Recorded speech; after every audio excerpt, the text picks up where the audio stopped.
mummy Mohan સ્વામી આવ્યા હોત ને તો મોહન સ્વામીને હાથથી બેહાડે તો હાથા પણ કેમ મોર્યા જ્યાં હોય ને આપ કાઢી દો એમણે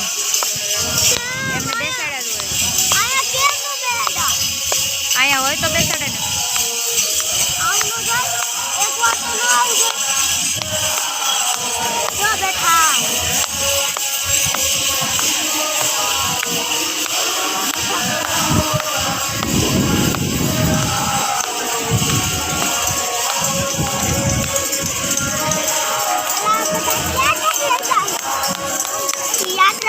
બીજા મંદિરે લઈ જાય મમ્મી આ યાત્રા ક્યાં જાહે પ્રદક્ષિણા કરીને રિટર્ન પ્રદક્ષિણા કરીને આઈથી